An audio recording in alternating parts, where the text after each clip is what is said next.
Assalamualaikum warahmatullahi wabarakatuh.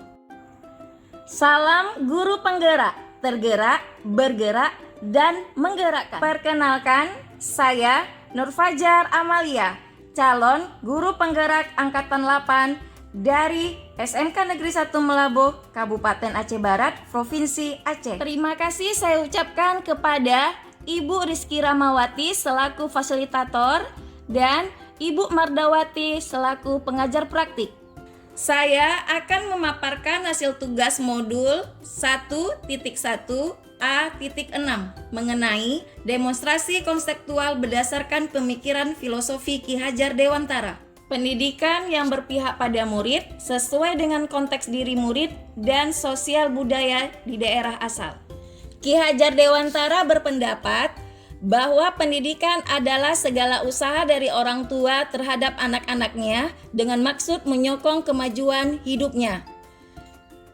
Dalam filosofi pendidikan Ki Hajar Dewantara ini menjadi landasan transformasi pendidikan Indonesia, yaitu yang berpihak pada murid.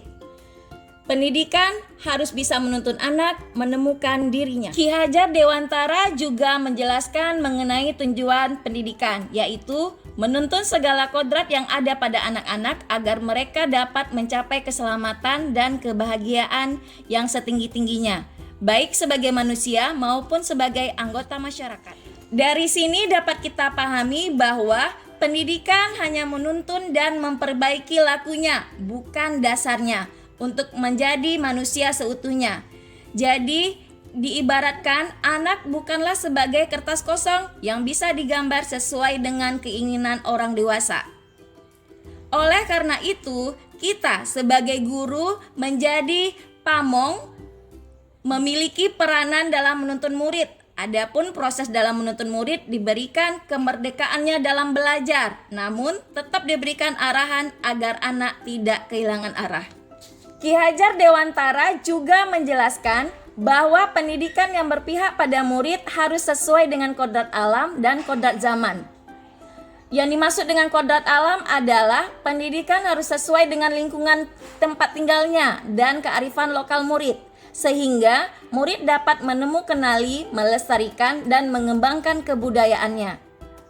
Sedangkan kodrat zaman adalah pendidikan harus sesuai dengan perspektif global, sesuai dengan perkembangan zaman, yaitu zaman abad 21, namun tetap mengedepankan kearifan lokal. Kemudian, Ki Hajar Dewantara juga menekankan pentingnya pendidikan budi pekerti atau pendidikan karakter. Budi pekerti adalah keselarasan, keseimbangan hidup antara cipta, rasa, karsa, dan karya. Di sini, murid dilatih untuk memahami kemampuan mengelola diri sehingga terbentuk kesadaran sosial. Murid diharapkan mampu membuat keputusan yang bertanggung jawab untuk dirinya sendiri. 3 semboyan pendidikan berdasarkan pemikiran filosofi Ki Hajar Dewantara, yaitu pertama, ing ngarso sung tolodo, artinya guru harus bisa memberi contoh dan panutan kepada anak didiknya. Kedua, ing madia mangun karso, artinya guru harus bisa membangkitkan semangat, kemauan dalam diri murid untuk terus belajar dan melakukan inovasi. Dan yang terakhir, tut wuri handayani, artinya guru harus memberi dorongan, motivasi, arahan kepada anak didiknya. Alasan konseptual sesuai dengan pemikiran Ki Hajar Dewantara berdasarkan filosofi Bapak Ki Hajar Dewantara, yaitu pendidikan yang berpihak pada murid, dapat kita katakan pendidikan yang berhamba pada murid harus sesuai dengan kodrat alam dan kodrat zaman dalam membimbing dan mengajar murid secara utuh dan menyeluruh sesuai dengan kebutuhan dan minat belajar murid merdeka. Jadi dengan kata lain, murid dimerdekakan belajarnya sesuai dengan karakteristiknya. Karena kita sebagai guru dituntut untuk menjadi teladan bagi murid serta selalu membangun kekuatan semangat dan motivasi dalam proses pembelajaran. Merdeka belajar artinya bebas dalam belajar dengan cara atau gaya mereka sendiri, yaitu murid mampu berkolaborasi, berelaborasi, berpikir kritis, mengeksplorasi, dan berinovasi. Penerapan yang sudah dilakukan pada SMK Negeri 1 Melabo berdasarkan pemikiran filosofi Ki Hajar Dewantara dan dikaitkan dengan sosial budaya di daerah. Yang pertama, menanamkan nilai-nilai keagamaan. Di sini terlihat dari kegiatan pembiasaan di sekolah. Yang pertama, melakukan pembacaan Asmaul Husna setiap hari secara bersama-sama di lapangan. Yang kedua, melakukan pembacaan doa di awal dan di akhir pembelajaran. Yang ketiga, adanya sholat zuhur berjamaah. Yang kedua, menanamkan nilai-nilai nasionalisme. Di sini dapat kita lihat melalui upacara bendera setiap hari Senin dan setiap hari-hari besar lainnya. Selanjutnya, menanamkan nilai gotong royong. Ini terlihat dari program sekolah, yaitu setiap hari Sabtu di sekolah kami mengadakan Sabtu Bersih.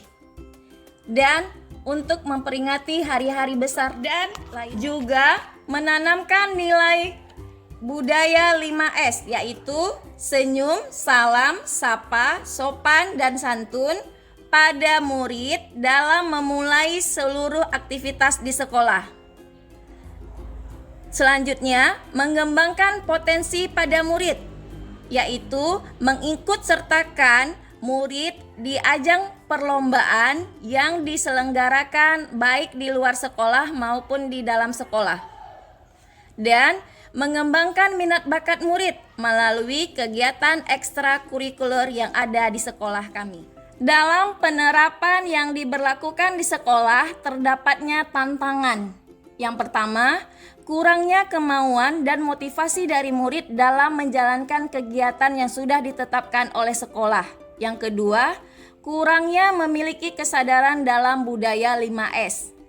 Selanjutnya, kurangnya berperan penting dalam kegiatan gotong royong di sekolah.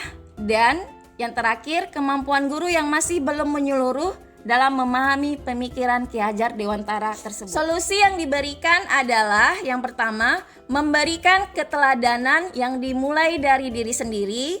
Kedua, menggerakkan murid untuk ikut andil di setiap kegiatan gotong royong. Yang ketiga, menggunakan model atau metode pembelajaran yang kreatif. Yang keempat, mendesain kerangka pembelajaran sesuai dengan pemikiran Ki Hajar Dewantara. Dan yang terakhir, guru harus mengikuti berbagai pelatihan, seminar, dan workshop lainnya. Sebagai penutup, saya ingin menyatakan bahwa belajar untuk mengajar. Guru pengukir peradaban, manalah mungkin sang pembangun peradaban berhenti untuk belajar. Wassalamualaikum warahmatullahi wabarakatuh. Salam guru penggerak, tergerak, bergerak, dan menggerakkan. Salam bahagia.